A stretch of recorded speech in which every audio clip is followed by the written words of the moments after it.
What's up, y'all? Welcome to another video. I haven't posted a video in over a year at this point. My life got pretty busy.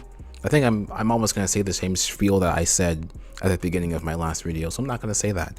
All I'm gonna say is I'm back, and the next couple of videos are gonna be anime related, since that's really what I've been into a lot of recently. So today's video is going to be about Jujutsu Kaisen and my theory on where cursed energy comes from. And this video is important because it's basically a huge part of my next video, which is going to be how Jujutsu Kaisen ends. Now, to start with, we have to examine something in Jujutsu Kaisen, right? So if we compare it to some of its other, I don't even want to say contemporaries, just other shonen series in general, right? We have to think about this. With Jujutsu Kaisen, the power system is based on cursed energy, which is something that every living being emits. And specifically, Jujutsu sorcerers and curses themselves are really the only beings that can utilize cursed energy. But here's where things get a little bit shisty. See, you might think, okay, cursed energy is just a thing that exists in the world. It's an energy source that exists in the world. Similar to Reiki / spiritual energy from Yu Yu Hakusho, spiritual pressure from Bleach, even something like magic from Black Clover. You could think of it similar to even Nen from Hunter x Hunter, which I think is just aura. I think Nen is a specific thing within just aura. Anyway, hold on. Anyway, you get the point. On the surface, it seems like this natural energy that just exists. But there's one pretty big problem, and that is the fact that you have familial cursed techniques. Now, another series that seems on the surface has a very similar setup is Chakra from Naruto. Now, hear me out. Let me cook for a little bit. You know how in Naruto, certain clans are gifted abilities and so on and so forth, and then towards the end of the series, we see that there's actually a first instance of chakra existing in the world, and that it actually came from outside of the planet or outside of the world. And then we see the origins of how you have these different clans that have these different, dojutsu, which is the eyes, so like Sharingan, Byakugan, Rinnegan, example, stuff like that. At first I was looking at cursed energy like it was spiritual pressure, but that doesn't really make sense because of the whole clan-centric techniques. Right, in Hunter x Hunter, basically, you have some individuals who just probably are genetically more gifted for cursed energy than others. Not cursed energy. They're more gifted when it comes to Nen and aura usage than other people. But there's no specific techniques passed down. But in Jujutsu Kaisen, there are cursed techniques that can only be passed down in specific families. Now, let's put a real bookmark on this point here, because what I'm about to compare this to next is not going to make that much sense unless you've played the game, or until after I explain it, rather. So just seat yourself and strap your seatbelts and get ready for this. So there's a game called, an old game actually, from 1994, called Fire Emblem Genealogy of the Holy War. And in this game, which is a strategy RPG, in case you don't know the Fire Emblem series, you have, the premise is that, the pre-story is that you have a dragon or some type of enemy that came down and threatened the entire world, and then you had 10 heroes who were the only ones that could resist and fight against it. And then something happened where they were gifted 10 weapons, and each of the people that were gifted 10 weapons had their blood modified and changed so that only they could use those weapons from this external source. You could call it a dragon, a divine dragon or something. And of course, using those weapons in their holy blood, they were able to defeat the evil people that threatened their lives.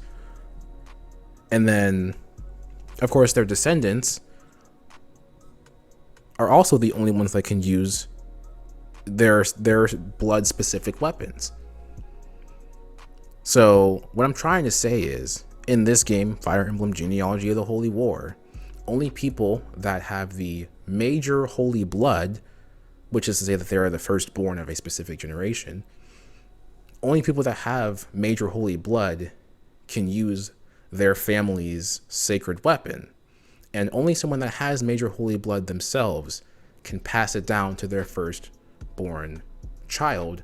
And they can only pass down major holy blood one time. They can pass down minor holy blood, I'm pretty sure, a bunch of times, but they can only pass down major holy blood to one person per generation. This is a very important thing to note, because this, the origin event, there was an external origin event that happened that determined who the gifted ones were. And so I'm saying this to say, what if cursed energy originated not because of some space alien?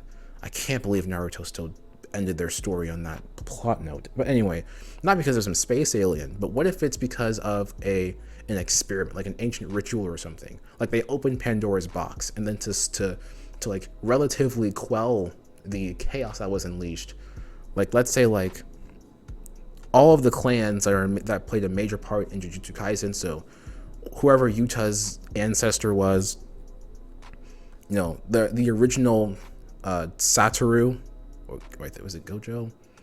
I think Gojo's his last name. Was it? I thought it was Gojo Satoru. Gojo.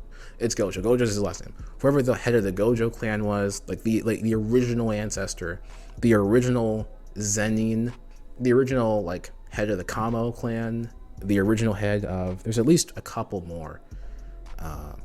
But the point is, what if that is where there's some sort of origin event where like 5 to 6 people, maybe like a dozen or so, to account for all the different clans. What if they, maybe not even just them, it could have been like, it could be more, because you also have like, Kashimo and Uro and all those other like reincarnated sorcerers as well, who definitely come from different clans.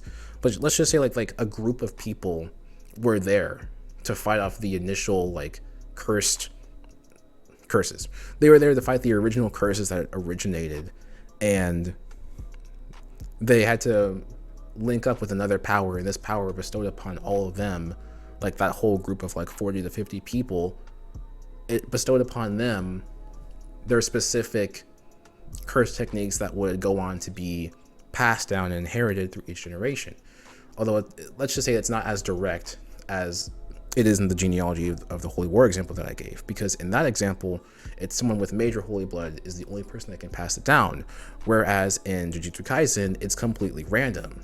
For example, Toji, that dude literally had no curse technique, no cursed energy, and yet his son, Megami, has the clan's prized curse technique, which is the 10 Shadows.